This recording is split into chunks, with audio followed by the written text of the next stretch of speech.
무역과 기업의 이윤 변화에 대해서 알아보도록 하겠습니다. 이 그림을 이용해서 무역 이후 기업수 변화를 알아보도록 하겠습니다. 이 A점은 무역 이전 어떤 국가의 균형점입니다.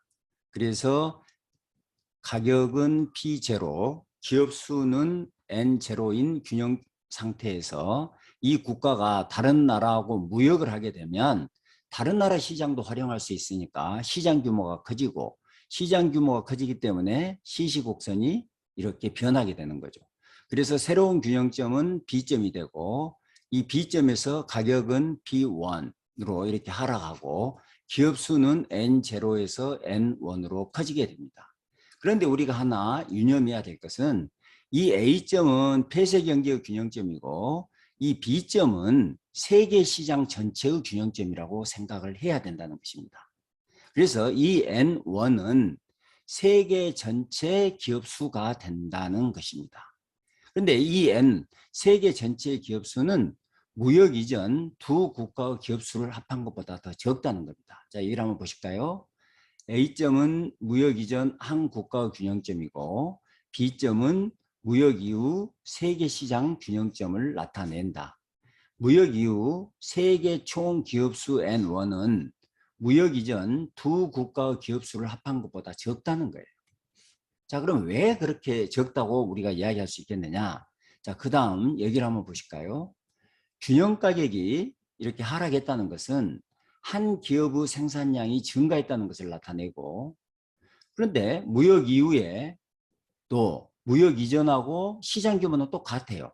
그런데 한 기업의 생산량이 증가했다면은 그것은 전체 기업 수가 감소했다는 것을 나타낸다는 것입니다. 자, 그래서 기업 수가 감소했다는 것은 일부 기업이 퇴출됐다는 거죠. 그럼 누가 퇴출되느냐? 비효율적인 기업이 퇴출될 것이다. 그리고 남은 기업들은 생산량이 증가했다고 그랬으니까 효율적인 기업들은 더 성장하게 될 것이다 하는 것을 이 그림이 시사하고 있다고 볼 수 있겠습니다. 자, 그래서 기업의 효율성하고 이윤의 관계를 나타내는 그림입니다. 그래서 C1은 이쪽이 한계 비용이니까요. 한계 비용이 낮은 기업이고 C2는 한계 비용이 높은 기업입니다. 그래서 같은 물건을 팔더라도, 제품을 팔더라도 C1은 효율적인 기업은 이윤이 높고 비효율적인 기업은 이윤이 낮다는 것을 나타내는 이윤 곡선이 되겠습니다. 자, 그런데 무역 이후에 그러면은 기업의 이윤이 어떻게 변하게 될까? 자, 무역 이전에는 이 이상의 기업들이 퇴출되는 데 비해서 무역을 하게 되니까 효율적인 기업들이 이 세계 시장에 등장하게 되고, 그래서 C스타 프라임 이상의 기업들은 시장에서 퇴출되게 되는 것입니다. 그리고 이 이윤 곡선이 이렇게 변하게 되다 보니까 이 효율적인 기업, 이렇게 효율적인 기업들은 예전보다 이윤이 이렇게 증가하게 되고, 또 C3에서 이 사이에 있는 기업들은 예전보다는 이윤이 감소하는 형태가 된다는 것입니다.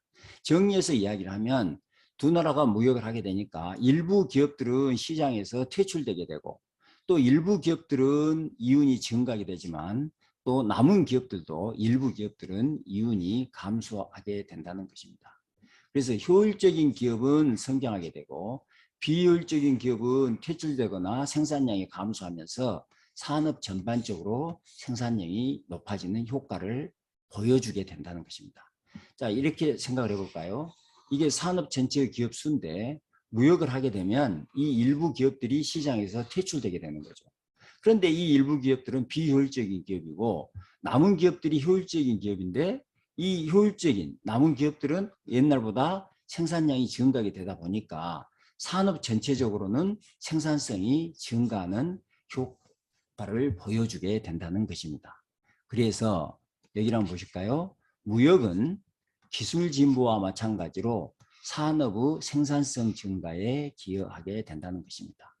그러니까 이 어떤 산업에서 기술 진보가 발생하면 생산성이 증가하기도 하지만 어떤 산업이 개방을 통해서 무역을 하게 되면 비효율적인 기업의 퇴출을 통해서 산업 전체의 생산성 증가를 가져올 수도 있다는 것을 이야기해 주고 있습니다. 자, 그렇다면 어떤 기업들이 국내 해외 판매가 가능할까? 자, 이 그림을 한번 볼까요? 이게 지금 국제 시장 가격입니다. 국제 시장 가격. 그래서 이 국제 시장 가격보다 한계 비용이 높으면 당연히 판매가 불가능하겠죠. 그러면 국제 시장 가격보다 낮으면 판매를 할 수 있느냐? 그렇지는 않습니다. 이게 무역 비용인데 무역 비용을 감당해야 되니까 이 무역 비용을 감당하지 못한 이 기업들은 국내 판매만 가능하게 될 것이고, 이것보다 무역 비용을 감당하고도 시스타의 가격을 맞출 수 있는 이 기업들, 여기가 지금 효율적인 기업들이죠. 이 효율적인 기업들만이 해외 판매가 가능하게 될 것이다. 자, 그렇다면 해외 판매하는 기업들은 상대적으로 국내 판매하는 기업들보다는 효율적인 기업일 가능성이 높다는 것을 우리가 이해할 수 있겠습니다. 자, 이것은 실제로 데이터를 통해서 한국에서 내수 기업하고 수출 기업의 규모는 어떻게 되는지, 생산성 증가율은 어떻게 되는지 보여주고 있습니다. 자, 수출 기업과 내수 기업을 구분하는 기준으로 A 기준이 있고 B 기준이 있는데, A 기준은 조금이라도 수출을 하고 있으면 A 기준, 굉장히 느슨한 기준이 되겠고요. B 기준은 매출의 50% 이상, 굉장히 엄격하죠. 50% 이상을 수출하는 기업을 수출 기업으로 본 것입니다. 자, 그래서 봤더니 매출은 내수 기업은 수출 기업은 이렇게 되니까 한 7배 차이가 나고, 이쪽 B 기준으로 봤더니 얼른 봐도 한 10배 차이가 나고요. 수출 기업이. 종업원 수는 이것은 250, 5배 정도 차이가 나고, 여기는 8배 정도 차이가 나고, 총요소 생산성 증가율도 수출 기업이 더 크고 수출 기업이 더 크고.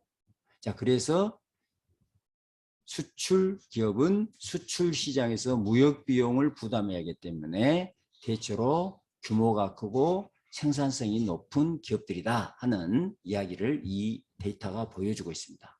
그래서 한국에서도 수출 기업이 매출이나 종업원 수에서 훨씬 크고, 또 총요소 생산성 증가율도 수출 기업에서 더 크다는 것을 볼 수 있겠고, 또 하나 보시면 A 기준은 느슨한 기준이고 B 기업은 훨씬 수출을 많이 하는 기업인데, A 기준보다 B 기준을 했을 때 수출 기업의 내수 기업에 대한 규모나 그다음에 총료 생산성 증가율이나 이런 것이 훨씬 높다는 것을 보여주고 있습니다.